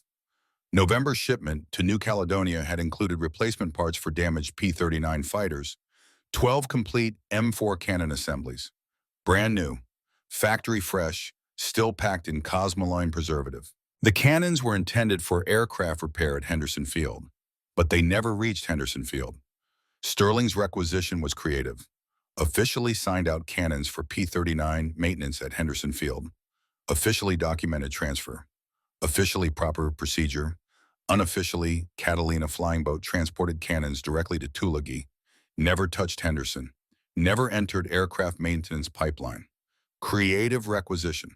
Not quite theft. Not quite proper channels. Somewhere in between where desperate men operated when regulations prevented solutions. December 20th, Squadron 6 began installing new cannons. No salvage required, no cutting torches, no makeshift fabrication. Just proper installation using improved pedestal mounts. The difference between salvaged and new cannons was immediately apparent. Salvaged cannons from Henderson showed wear. Hydraulic seals degraded. Feed mechanisms sometimes damaged. Barrel rifling worn. New cannons from New Caledonia were pristine. Hydraulic systems operated exactly as designed. Feed mechanisms cycled perfectly. The weapons performed to specification rather than despite damage. By January 1943, 24 PT boats operating Solomon Islands had 37mm cannons. Squadron 3 with 8 boats. Squadron 6 with 12 boats. Squadron 2 with 4 boats. The barge-busting capability spread across entire PT boat force in South Pacific. Japanese supply operations faced systematic destruction. January combat reports documented impact with numbers that could not be disputed. 37 PT boat patrols engaged Japanese barges, 41 barges destroyed, 19 damaged, 8 escaped. More importantly, PT boat losses decreased dramatically. September through November, before cannons, Squadron 3 lost 6 boats. December through February, with cannons, 2 boats lost. Neither loss attributed to barge engagements. The mathematics were definitive. Success rate increased 6-fold. Casualty rate decreased 60%. The weapon that started as desperate improvisation had become difference between dying and winning. But Hamilton's resistance represented broader institutional concern. February 1943 brought crisis that would force resolution. Squadron 6 conducted patrol with newly installed cannons. First combat test for Hamilton's boats. PT-105 engaged 3 barges off Savo Island. The mount failed catastrophically. Not phrase design, not field expedient welding. The failure came from installation error. Crew had not properly torqued mounting bolts. Under recoil, stress bolts loosened. Mount twisted. Cannon jammed at critical moment. PT-105 survived. Withdrew under covering fire from PT-107. But the near disaster validated Hamilton's concerns. Unauthorized modifications without proper training created risks. Calvert addressed Squadron 6 the next morning. His words revealed understanding that innovation required both courage and responsibility. Commander Hamilton was right to question field modifications.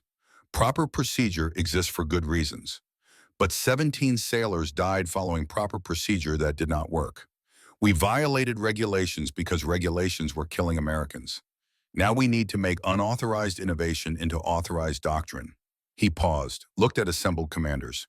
Every boat commander will receive 3 days training on mount installation and maintenance. Technical Sergeant Coogan will provide instruction.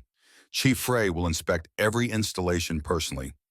We will document procedures, create maintenance schedules, transform improvisation into professional practice. Hamilton stood, addressed Calvert directly. If we are going to violate regulations, we do it properly, with training, with documentation, with accountability. I will equip my boats, but I will do it right. Calvert nodded. Exactly right, Commander. The exchange represented institutional learning. Innovation required breaking rules, but sustained success required creating new rules based on what innovation proved effective. June 1943 brought next evolution. Bureau of Ordnance authorized development of M9 37mm cannon. Purpose-built naval weapon designed from conception for ship mounting rather than adapted aircraft weapon. Weight 405 pounds. Nearly double M4's 213. Barrel length 78 inches versus M4's 52.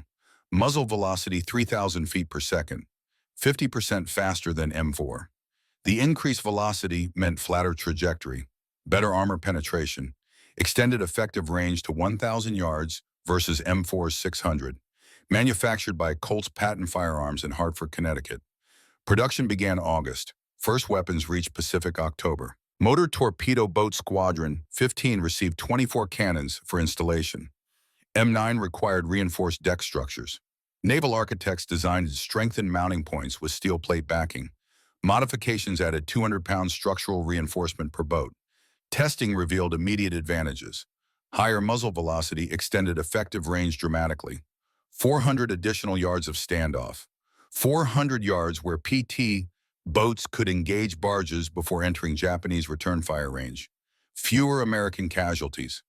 More successful engagements. Better tactical outcomes. But M9 introduction created unexpected problem. Higher chamber pressure required precise magazine loading. Variations in seating depth caused feed failures. Quality control became critical. Aviation Ordnance personnel developed new procedures. Each round checked for proper seating. Each magazine function tested before issue. Added time eliminated combat malfunctions. March 1943. Motor Torpedo Boat Squadron 8 deployed to New Guinea, supporting MacArthur's advance. Japanese used barges extensively moving troops between bases. Same tactical problem as Guadalcanal. Squadron 8 arrived equipped with 37mm cannons as standard armament. Factory mounts, new M4 cannons, adequate ammunition. The field modification had become official equipment. New Guinea environment differed from Solomon's. Narrower waters, restricted maneuver space, heavy jungle canopy providing barge cover. Different geography, different enemy tactics. The cannon's effectiveness remained unchanged. Squadron 8 destroyed over 60 Japanese barges first 3 months operations. The weapon worked in New Guinea exactly as it worked Solomon's. Universal rather than situation-specific. Early 1944 Mediterranean squadron commanders requested cannons. PT boats off Italy faced similar problems. German F-lighters and Italian MAS boats used shallow draft hulls. American torpedoes missed. Motor Torpedo Boat Squadrons, 22 and 29 received M9 cannons. March, Mediterranean environment differed significantly from Pacific. Narrower seas, concentrated enemy defenses, heavier coastal artillery. April 18. PT-208 engaged 4 German F-lighters evacuating troops from Anzio. 15-minute engagement. 120 rounds expenditure. 2 F-lighters destroyed. 3rd damaged. Fourth escaped. The engagement demonstrated M9's extended range advantage. Original M4 effective to 600 yards would have required closing to German 88mm gun range. M9's 1,000-yard range allowed engagement from relative safety. Mediterranean PT boats engaged German convoys throughout spring and summer. Cannons proved equally effective against German vessels as Japanese barges. The weapon was universal across theaters and enemies. October 1944. Motor torpedo boat squadrons returned to Philippines. Same waters where war started. Leyte Gulf invasion. PT boats supporting amphibious operations. Japanese used every available vessel moving reinforcements. Barges, small freighters, fishing boats, anything carrying troops or supplies. PT boats with cannons systematically destroyed this traffic. November statistics from Leyte documented cumulative impact. 36 PT boats on patrol, 87 Japanese vessels engaged, 63 destroyed, 19 damaged, 5 escaped, minimal losses. 2 boats damaged by coastal artillery, 0 lost to surface action. The cannon had fundamentally changed PT boat survivability and effectiveness. Comparison to 1942 Philippines campaign was stark. PT boats evacuating December 41 through March 42 achieved virtually 0 combat effectiveness. Same waters. 3 years later, equipped with cannons, dominant naval force. Vice Admiral Takeo Kurita commanded Japanese Naval Forces Philippines. His staff kept meticulous supply loss records. November 44 through January 45. Japanese forces on Leyte lost 73% barge convoys to PT boat attacks. The losses crippled defensive operations. Troops received 30% planned supplies. Remaining 70% burned in barges destroyed by cannon fire. Kurita's 1947 post-war interview revealed enemy perspective. American PT boats transformed from nuisance to serious threat when they mounted heavy automatic cannon. Our barge operations became unsustainable. We could not replace vessels fast enough. The admission validated what statistics proved. The innovation worked, devastatingly, universally. By early 1945, Japanese barge traffic Philippines essentially ceased. Not because Japanese stopped trying, because PT boats destroyed barges faster than Japanese could replace them. The cannon created tactical situation where shallow draft supply vessels could not survive. Japanese resorted to submarine supply runs and night flights. More expensive, less efficient, but safer than surface barges. August 15, 1945. Japan surrendered. 531 PT boats had served during World War II. 99 lost to enemy action accidents weather. 432 survived. Nearly all carried 37mm cannons. The weapon that began as field improvisation had become defining armament. Post-war analysis by Bureau of Ships examined PT boat effectiveness across all theaters. 4 years combat operations, thousands of patrols, hundreds of engagements. Statistics revealed clear pattern. PT boats with cannons achieved significantly higher kill rates and lower casualty rates than boats without. The numbers were definitive. PT boats operating October 42 through September 43 without cannons destroyed average 0.3 Japanese vessels per patrol. PT boats operating October 43 through August 45 with cannons destroyed average 1.8 vessels per patrol. 6 times more effective. The cannon made that difference. Casualties reflected same pattern. Solomon's campaign August through September 42 averaged 4.2 sailors killed per week. October 42 through February 43, after cannon installation averaged 1.7 per week, 60% reduction. Total Japanese vessels destroyed by PT boats with cannons exceeded 800 confirmed kills. Barges, small freighters, patrol boats, sub-chasers, landing craft. Datsu barges carried 60 troops or 8-ton supplies. 800 barges destroyed meant 48,000 troops never reached destinations, or 6,000 tons ammunition and food never arrived. Supply interdiction measured in catastrophic numbers for Japanese logistics. Colt manufactured over 1,500 IM-9 cannons, August 43 through August 45. Not all went to PT boats. Some equipped landing craft, patrol craft, coastal defense. But PT boats received priority allocation because combat results justified it. By January 44, 37mm cannon was standard factory equipment. The weapon that started as salvage parts mounted with crude welds had become institutional doctrine in 18 months. The timeline demonstrated both success and frustration.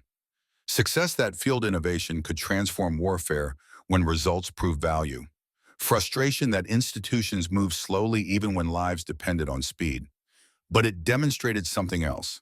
American military could learn from field experience, could adopt successful innovations even when innovations violated proper procedure, could choose effectiveness over regulation when effectiveness meant survival. That flexibility distinguished American forces from opponents bound by rigid doctrine.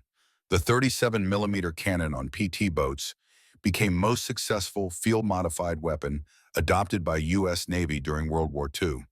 Lieutenant Commander Robert Lynch survived the war, commanded PT-48 through entire Solomon's campaign, 15 months combat operations, 47 patrols, 19 confirmed kills. He received Navy Cross for actions November 42.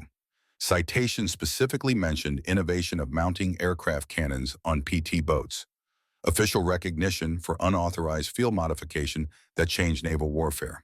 Lynch returned to Philadelphia in 1945, resumed electrical engineering career at General Electric, worked on relay systems and power distribution, never spoke publicly about cannon modification. His younger brother James survived. Marine Corporal. Fought Tarawa Saipan, Okinawa. Received Purple Heart twice. Brothers reunited November 45. First time together since December 41. The mathematics Robert calculated about James needing sea superiority proved correct. Robert Lynch died 1978, age 62. Heart attack. Most significant contribution to naval warfare went unmentioned in obituaries. Technical Sergeant James Coogan transferred from Henderson to Tulagi. Spent remainder of war maintaining PT boat cannons. Trained over 200 gunners mates on maintenance procedures. Remained Air Force after war. Retired Master Sergeant 1962. He kept detailed maintenance logs from Tulagi. Logs documented every cannon removed, every modification made, every combat malfunction and repair. The logs survived, reside in National Archives. Primary source documentation of field innovation. Coogan died 1989, age 81. Chief Machinist's mate Donald Frey designed original pedestal mount in Henderson Machine Shop. His crude design became basis for factory production mounts 18 months later. Received no recognition during war. No medal, no commendation. He remained Henderson until December 43. Transferred to Pearl Harbor for submarine maintenance. After war, returned to Tacoma. Worked at shipyard, retired 1970. His wife Margaret gave birth to daughter January 43 while Frey was at Henderson. Named her Patricia. Frey did not meet daughter until June 44 when granted leave. By then his mount design was standard equipment on hundreds of PT boats. Donald Frey died 1991, age 80. His grandson found box of letters in attic 2008. Margaret had saved every letter Donald sent. One letter, November 42, read, "I am welding mounts for guns that will keep husbands alive. This work brings me home to you and baby." Gunner's mate, 2nd Class Harold Mitchell, fired first 37mm cannon shot in anger from PT. Boat October 21, 42. Survived that engagement in 42 more patrols. Transferred to PT 109 January 43 as gunnery instructor. Taught cruise cannon operation. Mitchell was present on PT 109 when Japanese destroyer Amagiri rammed and sank boat August 2, 43. Survived. Rescued with Lieutenant Kennedy and other crew. Received Bronze Star for actions, Vela La Vela, August 43. After war, worked for Boeing in Seattle. Aircraft assembly, retired 1982. Died 2006, age 88. His daughter interviewed 2005 remembered father occasionally mentioning the cannon we built from airplane parts. Never elaborated. She understood significance only after researching service records following his death. Commander Alan R. Calvert authorized first cannon installation without higher approval. Took institutional risks that could have ended career. His son, Ensign Robert Calvert Jr., arrived to Tulagi with Squadron 6 December 42. Served on PT 105. Both father and son survived. Calvert received Legion of Merit 43 for exceptionally meritorious conduct. Citation included authorization of field modifications improving combat effectiveness. Official recognition for violating regulations when violations saved lives. After war, returned to Destroyer Command. Retired Captain 1950, died 1967, age 67.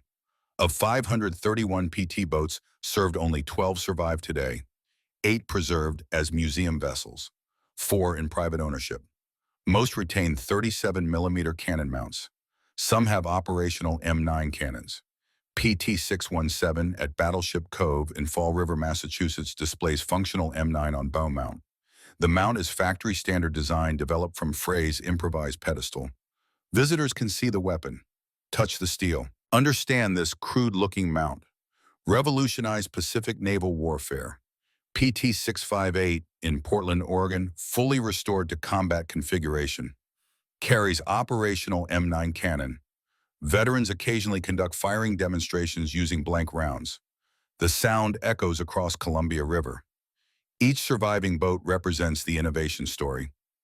Desperate crews, salvaged parts, crude welding, combat testing, proven results, institutional adoption. The lesson transcends the specific weapon.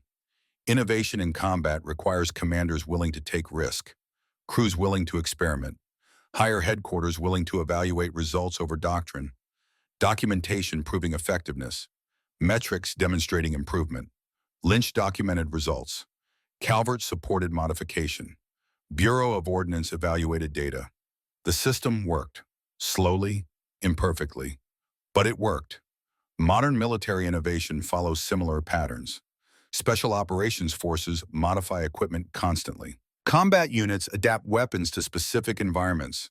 The difference between successful and failed innovations often depends on documentation, command support, results measurement, institutional flexibility.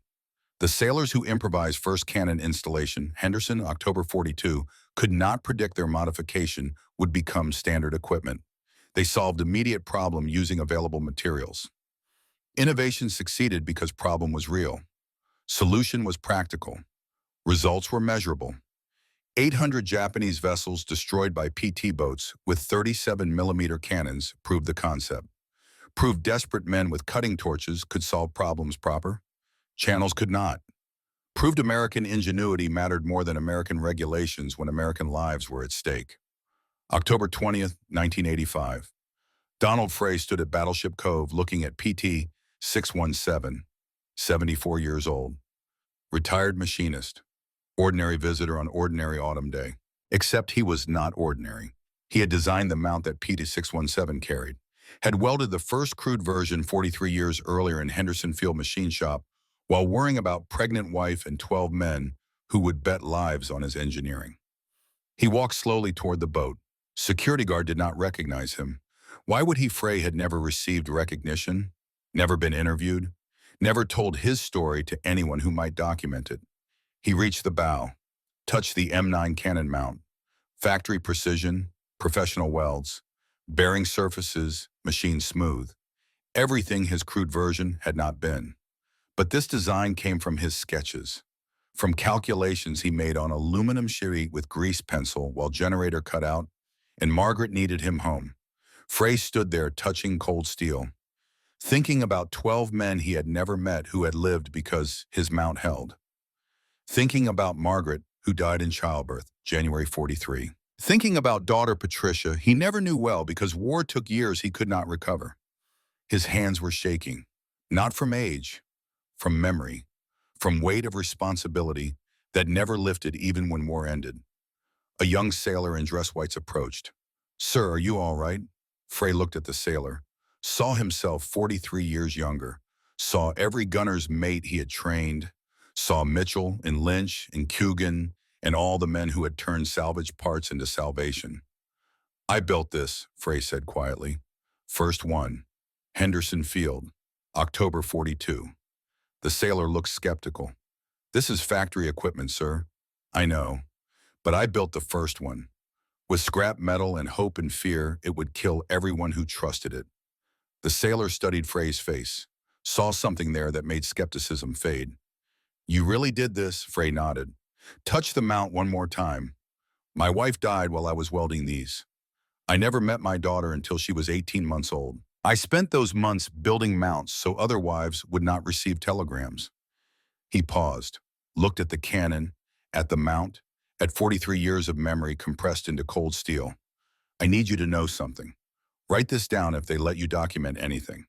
The mathematics worked, the engineering held, but the cost was measured in things I could never calculate.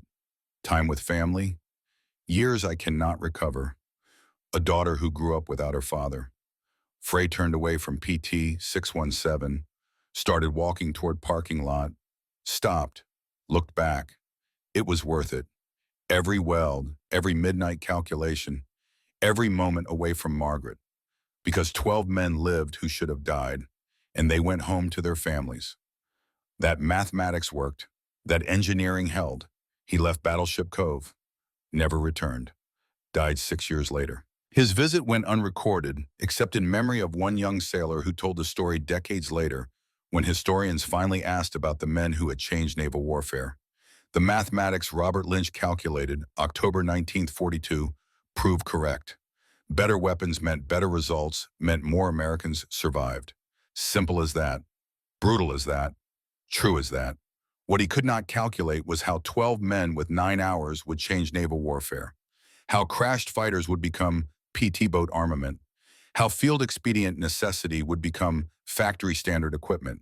Some equations solve themselves when variables are courage and desperation and American ingenuity facing impossible odds. This was one of those equations.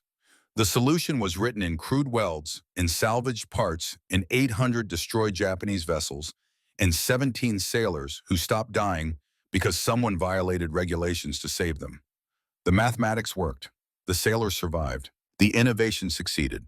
That was all that mattered in October 42. That is all that matters now, remembering their story.